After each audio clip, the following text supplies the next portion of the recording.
I know that we've been getting a lot of good news the last couple days, and I don't want to, bring your mood down or anything like that, so we're not gonna get doomer about this by any means. We are very much on a positive road, but the right and fascism in general always tends to get the most belligerent and angry, and it flails and attacks anything close by, much like a wounded animal, as it is dying out. And that's kind of what we're seeing right now with the advent of this headline, and unfortunately, I haven't seen a lot of people talking about it, mostly because the Mamdani news has kind of distracted people. Everyone's celebrating, everyone's happy, and as am I, by the way. But I do think we still need to focus on important stories like this. We gotta recognize we are still living under fascism, and there is a war to fight. A political war. For those of you guys that don't know, brace yourselves, this is not a fun headline. The Supreme Court just allowed Trump to limit passport sex markers for trans and non-binary Americans. This article was updated 13 minutes ago. So this is very much fresh news right off the presses. Trump is doing a lot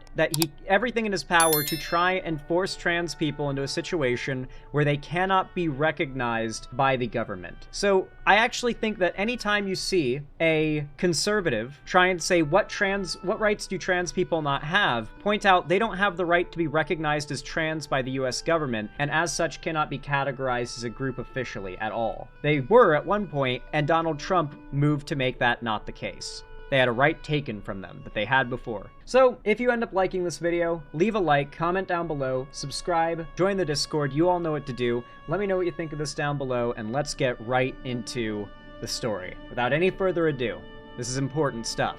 The Supreme Court on Thursday has allowed the Trump administration to require the sex designation on U.S. passports to align with a traveler's biological sex, a blow to transgender and non-binary Americans who have argued the policy is unconstitutional. That is right, everybody. If you are trans and you have had your ID changed to align with your identified sex, it is no longer valid. You cannot leave the country, you cannot travel, and it is not a usable ID any longer. Passport specifically, right? Yes. So if you are somebody who has had your identified sex or gender on your passport, as of, I guess, today, it no longer counts. If you have been putting off fleeing America, unfortunately, this might mark the point where it is now too late. You're here now. You're here now. Literally evil, literally evil. This is why it's so important that people are turning against MAGA and Trump, because they've got a lot more evil to do before they're out of office, unless they get impeached. All of them. The order represented another win for President Donald Trump on the court's emergency docket, and another setback for LGBTQ rights at a time when the justices are considering multiple cases involving state laws aimed at trans Americans. Displaying passport holders' sex at birth no more offends equal protection principles than displaying their country of birth. In both cases, the government is merely arresting or attesting to a historical fact without subjecting anyone to differential treatment, the court said in an unsigned order. Basically, the Supreme Court ruled that your sex assigned at birth is an uncontestable historical fact. That is the Supreme Court's ruling. Justice Ketanji Brown Jackson, named to the court by former President Joe Biden, penned another scathing dissent, joined by the court's other two liberals. Quote, such senseless sidestepping of the obvious equitable outcome has become an unfortunate pattern, Jackson wrote.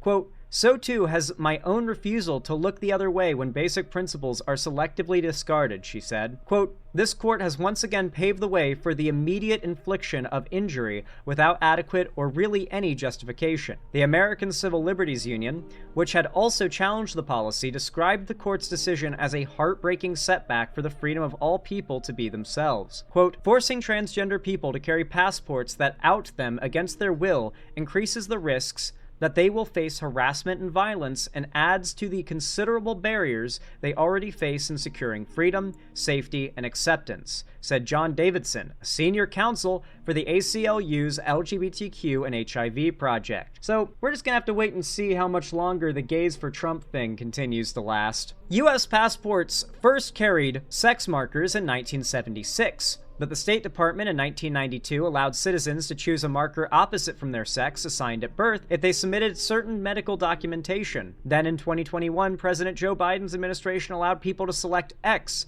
sex markers on their passports, an option that is particularly important for some intersex and non-binary Americans. Trump, who ran in part on rolling back gains made by transgender Americans, quickly reversed both policies after taking office earlier this year. The new policy required passports to reflect an applicant's sex assigned at birth, and it also removed the option to select an X sex marker. Lawsuits quickly ensued, and earlier this year, a federal judge in Massachusetts blocked the government from enforcing the policy on a nationwide basis by filing a class action lawsuit. In her ruling, U.S. District Judge Julia Kobik, a Biden nominee, ruled that the policy on its face classified applicants on the basis of sex and therefore warranted higher judiciary scrutiny. A federal appeals court in Boston denied the administration's request to block that lower court's order. Though it wasn't central to its decision, the court said that the government had failed to engage meaningfully with the lower court's claims that the policy might run afoul of the Constitution's Equal Protection Clause. The Trump administration quickly filed an emergency appeal at the Supreme Court, arguing that the lower court's order had no basis in law or logic. Citing the Supreme Court's decision earlier year upholding a state law that banned puberty blockers and hormone therapy for trans minors, the Justice Department argued that a policy does not discriminate on the basis of sex if it applies equally to each sex. Ah, clever. No matter what side of the issue you are, because they don't recognize transness, it can't be discriminatory on the basis of sex because they discriminate against trans women and men and non-binary people. They discriminate equally, and because trans people are no longer recognized as an actual group by the government, there is no defense within the court that can be made for why trans people should have this right protected. Trans people as a group are not a legally recognized class any longer, except for criminally. Very soon, trans people might criminally be recognized as a class of people, but outside of that, they're not recognized. It's like transness is not a thing the government recognizes as a thing. Like, you are not a trans person, you're a person who identifies as trans. And is mentally ill in their estimation, right? So, like, the only way in which Democrats have been able to argue to defend trans rights for the last year has been arguing that their policy discriminates on the basis of sex. Now they've come up with the decision and now precedent that no, it doesn't discriminate on the basis of sex because we discriminate equally against trans women, trans men, and non-binary people. Note, Trump is a convicted felon. Trump is also a pedophile. Yes. The plaintiffs who initially sued over the policy said it risked misidentification, harassment, or violence for Americans traveling abroad. Attorneys at the Justice Department just secured our 24th victory at the Supreme Court's emergency docket, U.S. Attorney General Pam Bondi said in a tweet. Today's stay allows the government to require citizens to list their biological sex on their passport. In other words, there are two sexes, and our attorneys will continue fighting for that simple truth. It is the second time the conservative Supreme Court has let stand a Trump administration policy aimed at trans people. In May, a divided court allowed the administration to begin immediately enforcing a ban on transgender service members in the military. Neither decision is the final word on the legal cases at issue, only a short-term determination about what will happen while those cases continue to play out. The Supreme Court took more than a month to consider Trump's emergency appeal in the passport matter, the longest in any emergency case from the second Trump administration that is not set for arguments. By comparison, it took less than 2 weeks for the court to allow the president to enforce his ban on transgender Americans serving in the military. This is fresh off the press's news, unfortunately. Like, literally just came out this morning.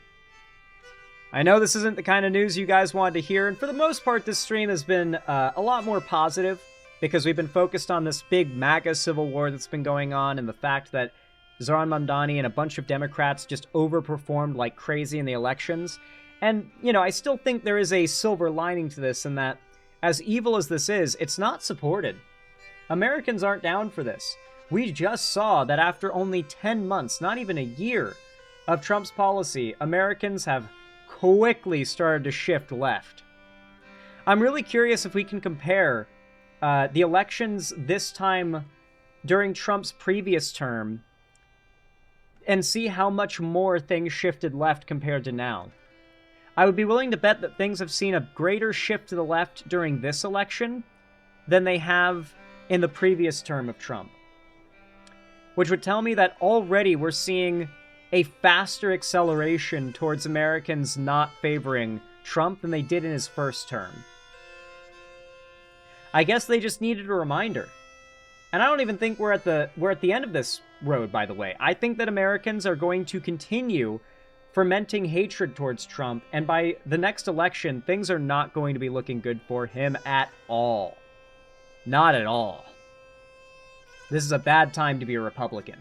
And it feels like they're just trying to use the Supreme Court to pass as many discriminatory laws as they can while they still have power, but like, these justices are gonna get old and they're gonna die, and then they're gonna get replaced, and new court justices with better politics are gonna undo these policies. A day is going to come where things are better again. Things aren't gonna suck forever. That's just the simple truth. Let's be real, Trump isn't making it to 2028 anyway. It's a very good possibility he won't. Keep in mind that Donald Trump himself is probably going to get very sick soon. He's so old and so unhealthy and already dealing with, like, minor medical problems that are guaranteed to develop into serious ones. I've pointed out recently that he's got, like, white lips. Like, there are parts in his lips that are completely pale white, like as white as his skin, which indicates to me that there's no blood flow to his lips and his ears and his other extremities on his face now as well, not just his ankles. So his heart is continuously failing. Like, his heart is actively getting weaker and is failing to pump blood where it needs to go. He's 79. I know. When your heart is getting weaker and failing to pump blood where it needs to go, and you're 79 years old and fat, you don't have long left. I'm gonna be honest. Bro's time is running out. He doesn't seem to be all with it mentally either. I don't think Trump's gonna be able to make it long enough to be able to appoint the Supreme Court justices that he wants to appoint before he leaves office. I like fermenting, a really good word. It's, I think fomenting is the term. Not fermenting, but fomenting. We're watching Trump actively melt in front of our eyes. Yes, we are. He is very, very much dying in real time. Fomenting? Oh, it's fomenting, not fomenting. My bad. Oh, there you go. Thanks for the correction. But this policy, this new decision, at the end of the day, it's an act of disrespect. It's an act of disrespect, clearly, but it's not stopping you from traveling. You can still go and like, get your passport updated. Unfortunately, you'll have to have it reflect your sex assigned at birth for it to be valid, but if you want to escape America, it is still an option. Your time is thankfully not entirely out, but we're now at the point where if America's government could not tell you any more blatantly, then it would. It would do so if it could tell you any more blatantly that they do not recognize trans people as a group that is worthy of any respect, of being protected, of being recognized. Like, being a trans person in America right now, you legitimately have absolutely no good reason to stay unless you're just here to fight the good fight. If you want to leave, I don't blame you. I used to cringe at people who said they're going to move to Canada if Trump wins, but honestly, at this point, why should you stay in a country that refuses to even acknowledge your identity exists? Racism and bigotry is one thing. Hatred of trans people is one thing. But now that we're at the point of trying to establish in law that trans people aren't even a group, literal erasure, literal legal erasure of trans people, why the fuck should you even stay?